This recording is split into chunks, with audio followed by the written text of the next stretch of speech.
pitfall is, how do I help my core members revisit their goals? So PDs who are not entirely clear on what it's going to mean and what they need to know to be able to get core members to be able to say, here's my goal, I plant this stake in the ground, I'm ready to go, I know where I'm headed this year. And so I'm curious if any of you faced this pitfall last year with ensuring that your PDs were, that you saw your PDs weren't as set up as they needed to be to help core members to revisit their goals. And if you could share with us, one, why you think that happened, and then what it's leading you to be thinking about as you move into your planning for execution for this year. So is that something that any of us faced last year?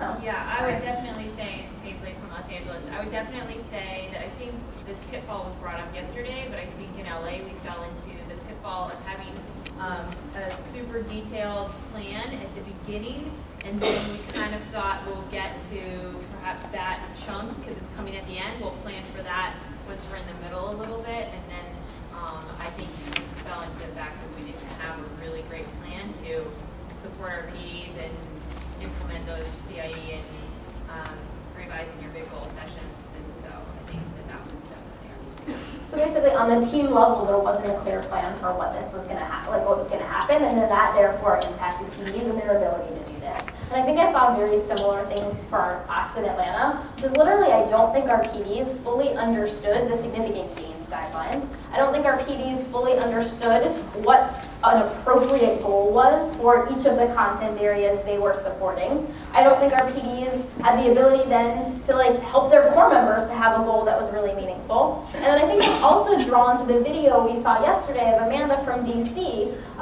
setting up this conversation with her core member where it wasn't really clear that they had a shared purpose. And our PDs didn't always have the skill to be able to derive that shared purpose in conversations. And so I'm thinking that, it ultimately comes down exactly as Paisley said, to us having a plan, but it's really making sure that PDs have knowledge and skill with our gains guidelines and what appropriate goals look like, and then how to kind of converse with their core members around those goals. So thanks. So we're going to look at one last pitfall, and this is the pitfall around the PD who is struggling and not necessarily confident in being able to hold core members accountable. So core members aren't necessarily meeting deadlines, core members are not necessarily following through on things, and the PDs haven't yet found their voice and management to be able to make that happen. I do think this is another common pitfall, and I'm wondering again from the room, if this was a pitfall that any of us faced last year, share a little bit about why you think that pitfall came to be, and then also what your thinking is for how you're going to get in front of that this year. So, does anybody face this last year in your regions?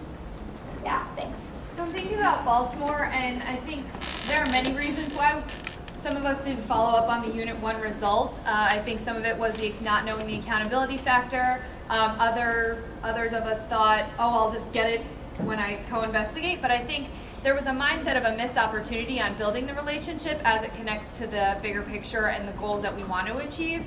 And I think looking forward, what I hope we can do is really build up the excitement about the Unit 1 result and make sure that we're getting really excited and getting core members excited about how their kids did, so that, which is something that comes up at our table a lot, the so that, why are we doing this? So that we can start moving their kids forward faster and building on the work we're going to do all year.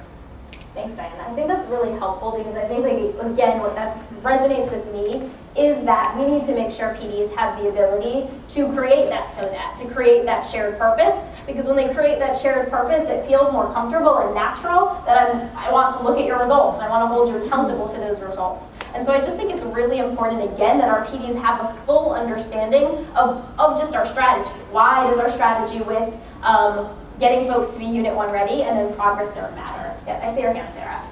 Hi, Sarah from Phoenix. I also think our PDs actually do need a clear sort of vision and understanding of round 1, because I think that what can happen is they can say, okay, I'm going to get the data, it's great, I want to celebrate, I know, but what does that actually mean? What implications will that have for actually how I'm spending my time in round 1? And I think that without a clear understanding of how that data will actually inform my PD individual round plan, very early on, almost in round 0, then you're like, great, I get the data, but I might not actually see this person for 4 more weeks, when it's like, no, if you get the data and it's showing you something that's like, whoa, kids are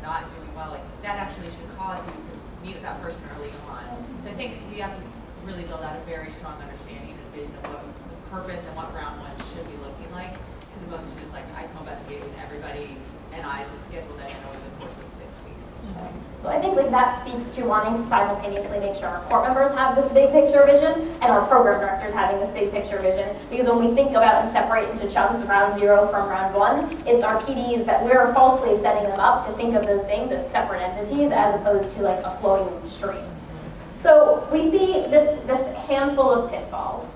And I think what's really important for us to do, we started our time this morning saying, here are my 2 or 3 biggest priorities throughout the PD lens within round 0. What I want us to start to do now is we're going to have about 45 minutes of work time, is identify which of these 5 pitfalls, which 1 or 2 of these pitfalls most links to the priority area you set this morning. And we're going to take time in small groups at our tables to select 1 or 2 of these pitfalls and really dive into, so what are we going to do proactively to get in front of this pitfall? What are we going to do to make sure that this pitfall actually doesn't happen in the early weeks or the later weeks of round 0? And then also, if our proactive work didn't get us fully to where we wanted to be, what are PDs going to need to do to react to the pitfall? And again, I want to make sure that as we're spending this 45 minutes of work time, we're thinking about what are the things PDs are going to need to know, be able to do, and believe. We're not thinking, again, through our manager lenses of what are we going to do with our teams. We're instead thinking about what are the types of skill building and learning opportunities that PDs are going to need to have and PDs are going to need to have in our plans so that PDs are ready to tackle 1 or 2 of these pitfalls. Can I make a quick piggyback point to that, Samantha? I think that as it could be possible to stay at a sort of abstract level, even in thinking about these solutions, and I just really want to push you to think about what concrete practical things can you build into your plans that will allow your PDs to counteract these pitfalls. So 2 quick examples are, for the last pitfall that we talked about, a couple things you might build into your plan are, when will your PDs find out the dates when their core members are giving their first unit assessments, and how will they record that, and by what point will you know for the region when those assessments are going to be given? That could be a really helpful thing to have in your plan to support your management of execution.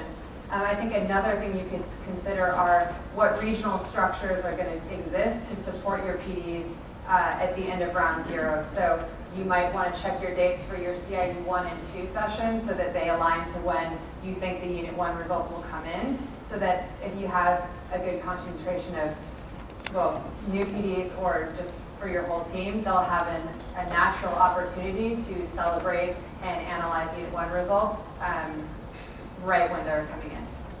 So we encourage you to get as concrete as possible with what you'll do about it. So we're going to take 45 minutes to work, and it is 8:45.